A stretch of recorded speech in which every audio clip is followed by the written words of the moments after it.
Itália, país europeu onde moram 90 mil brasileiros. A maioria deles está na cidade de Milão. Berço da arte renascentista, o país atrai muitos estudantes. Foi o caso da brasileira Carol Nemoto, que morou em Milão de 2006 a 2013. Ela ganhou uma bolsa para estudar mestrado em designer de modas. Antes de surgir essa oportunidade, eu não falava nada de italiano, não sabia nada. Então, assim, quando teve essa oportunidade, soube dessa bolsa, então eu já saí correndo para me inscrever num curso italiano intensivo. Eu fazia 20 horas semanais, só de aula, em sala de aula. Eu chegava em casa, estudava, ouvia rádio italiana, eu escrevia, fazia redações, então foi uma correria. E aí, para a prova, eu já consegui fazer assim, eu já tinha o italiano intermediário, do zero para o intermediário em 4 meses, 6 meses mais ou menos. Eu achei que só estudar não seria suficiente para a minha experiência. Como a minha área é muito prática e eu estava numa das mecas da moda mundial, né? Então eu falei, não, eu preciso também ter uma experiência de trabalho, né? Então trabalhei lá também, estagiei e trabalhei. Como é um dos polos, um dos centros da moda, então todas as pessoas do mundo, todos os criativos vão para lá, porque querem ter uma oportunidade de visibilidade no mundo. Então, assim, a competição é acirradíssima. E ainda mais para um estrangeiro, como tem já essa barreira de não ter a fluência perfeita como um nativo da língua, então existe um certo protecionismo, que é natural, né? Logicamente eles vão querer proteger o Made in Italy. Porém, eles também estão abertos, estão começando a rever essa mentalidade, então estão se abrindo mais para essas novas mentes criativas que podem também adicionar no país deles, né? na economia. Então, assim, para mim foi bastante competitivo, porém eu tive até uma oportunidade, teve um concurso que a Câmara Nacional da Moda Italiana ofereceu e a Câmara de Comércio, que se chamava Next Generation, que é para novos talentos da moda. E aí eu participei desse processo seletivo e foi uma emoção quando eu fiquei sabendo que eu era uma das semifinalistas. E era gente do mundo inteiro, da França, do Japão, da Itália inteira. Então aí eu fui convidada também para expor no showroom da Semana de Moda de Milão, que é uma das mais importantes, e 2 vezes eu expus lá. Dessa oportunidade, depois eu fui convidada pela Semana de Moda da Polônia, da Varsóvia, e eu fui como designer italiana. Eu era a única que não italiana, e eu estava indo representar o Made in Italy. Então isso para mim foi assim, uma enorme satisfação mesmo.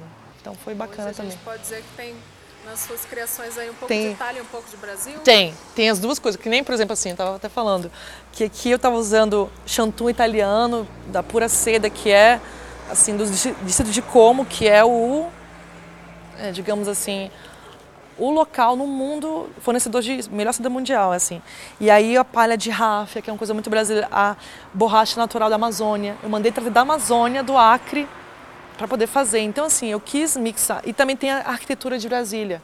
Então, assim, eu quis mixar toda essa carga cultural e levar, porque eu acho que lá fora a gente tem que ser reconhecido também, não só como fornecedor de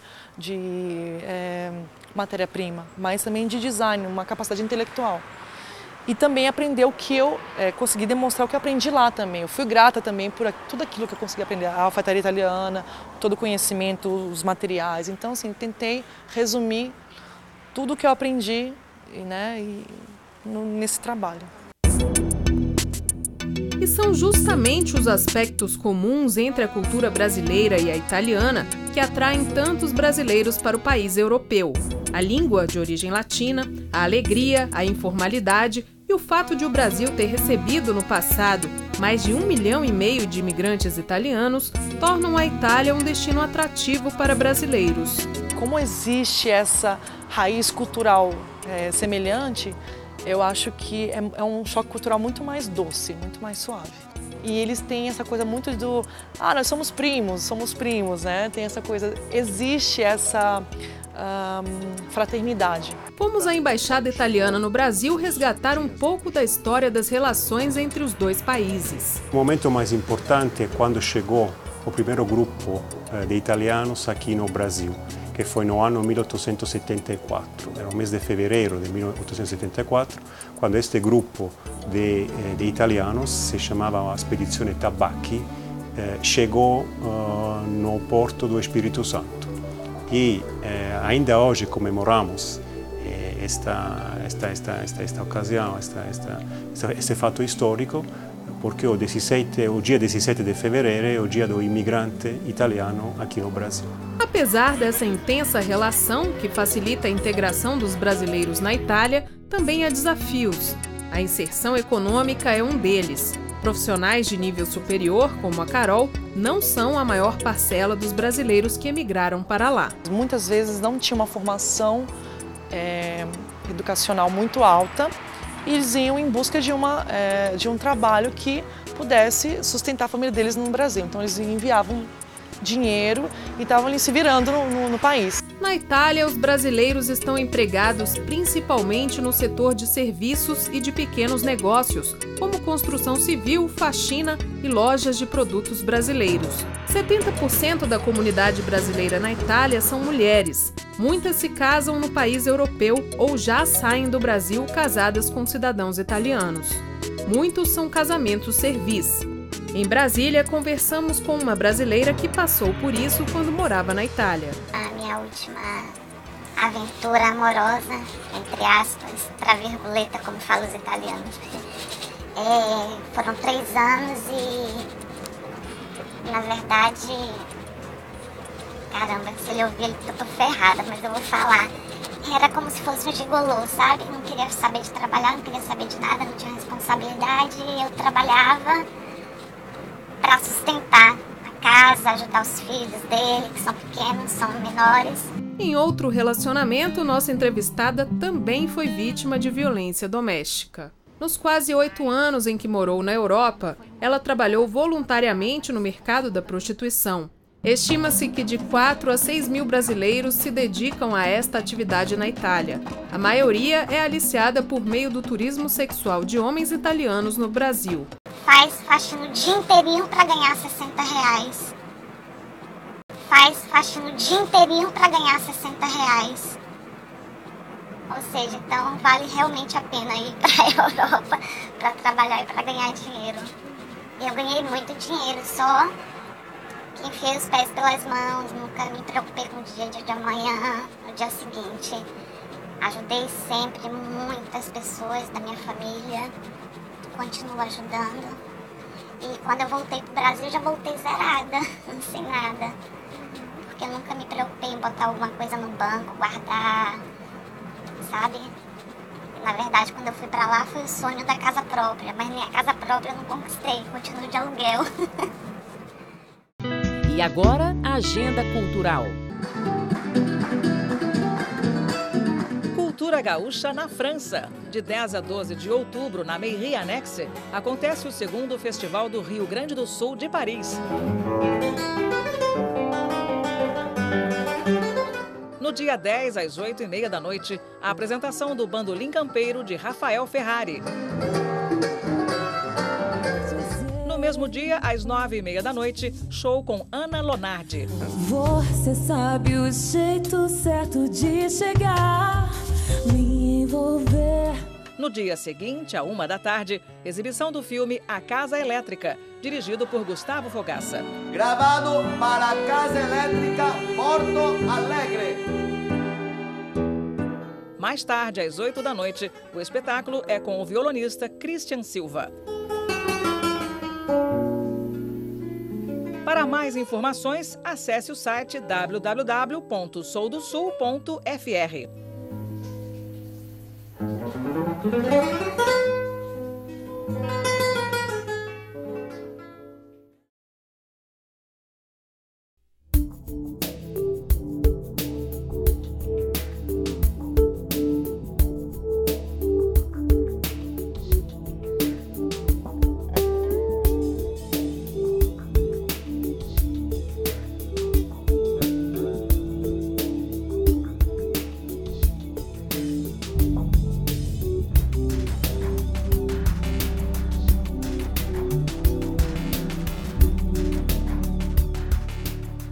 Meus pais se conheceram na Universidade de Brasília, minha mãe fazendo jornalismo, meu pai fazendo engenharia civil.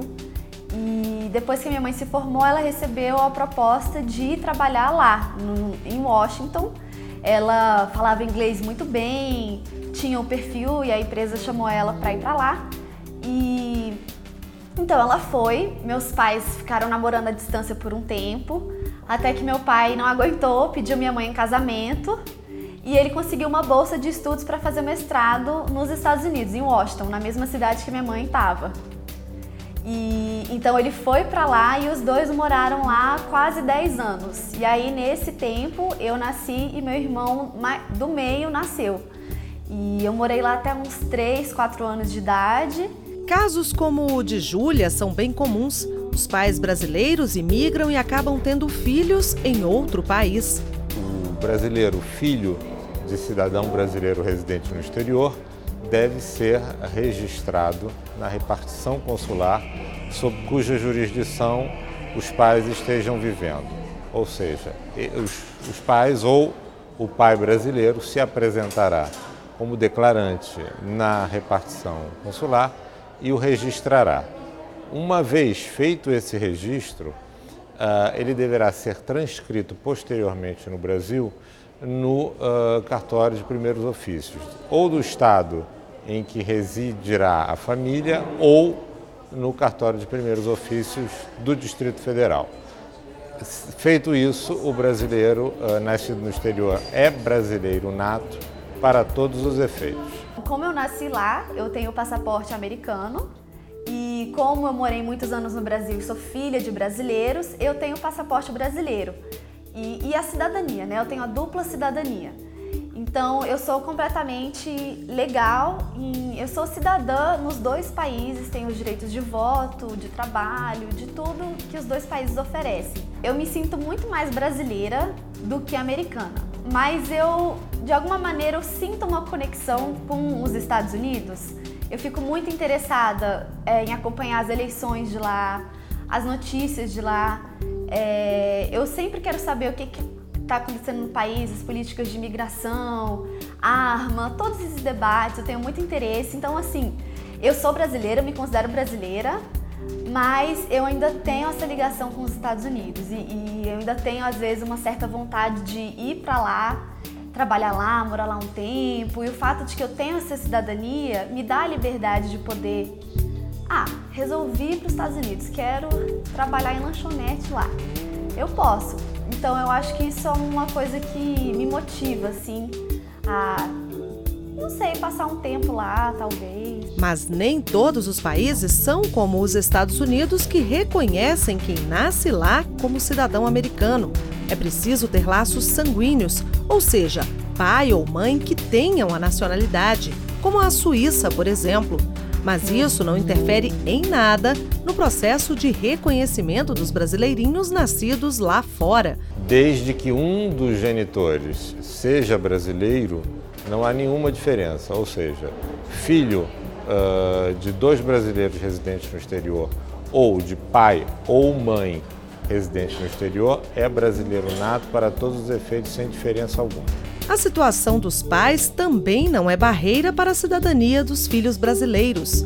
A situação em que se encontra o cidadão nacional, seja do ponto de vista de imigração ilegal ou legal, para nós não faz alguma diferença, porque nós o consideramos do ponto de vista do Estado brasileiro, ou seja, cidadão brasileiro.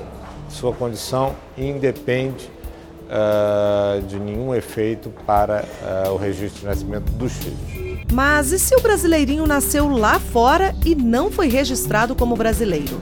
Na hipótese do brasileiro não ter sido registrado na repartição consular da jurisdição onde nasceu, existe a possibilidade de ser feito o registro da seguinte forma: através da legalização da certidão estrangeira de nascimento, traduzida por tradutor juramentado no Brasil e registrada diretamente num cartório de primeiros ofícios, sempre ou do estado onde reside a família ou no cartório de primeiros ofícios de Brasília, que tem jurisdição sobre todo o território nacional.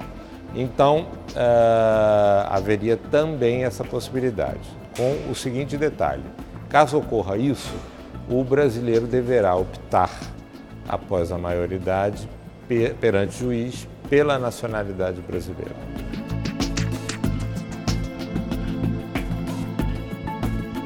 eu gosto dos Estados Unidos. Eu só não sei se eu conseguiria viver a minha vida inteira lá, porque o Brasil é muito bom, apesar de todos os problemas.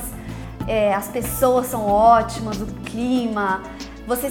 Eu me sinto mais em casa estando no Brasil. Mas eu gosto muito de lá também. Então, quem sabe morar assim uns 10 anos lá, acho que eu moraria tranquilamente.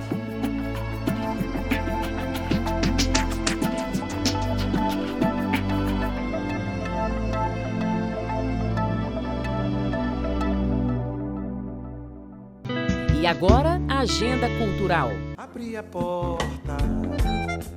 Gilberto Gil na Europa. Em outubro e novembro, o cantor e compositor baiano realiza turnê por 5 países europeus.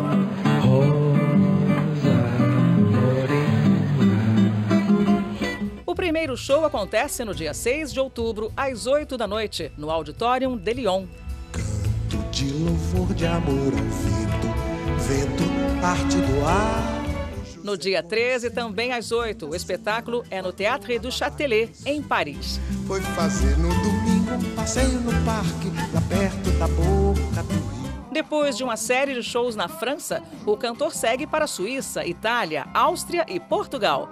Para mais informações, acesse www.gilbertogil.com.br. Não mais ligeiro, não pode, que o vento sacode, atingindo a velocidade ideal.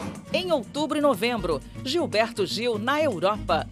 Começou a circular o expresso 2222, que parte direto de bom sucesso pra depois. Playboy, perdeu quase com a porra dessa máquina de fotografia, cara.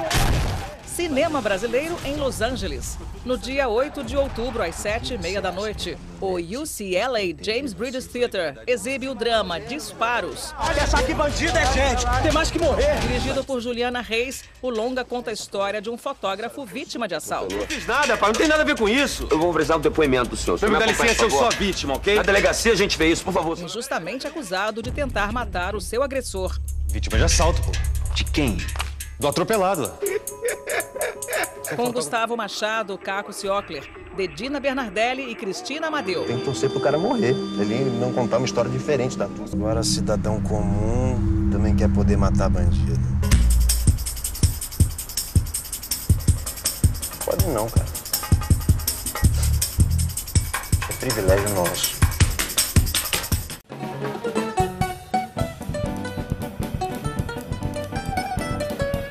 Música brasileira na Colômbia. A nova geração do rock nacional marca presença no festival Medellín Vive la Música.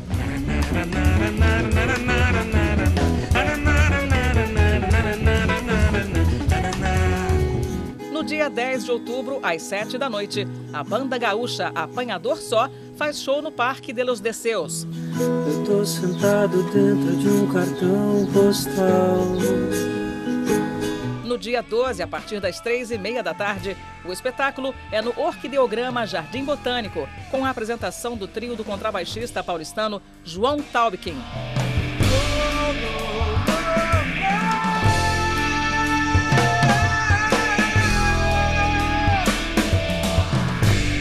Os pernambucanos do Saracotia. E a banda mais bonita da cidade.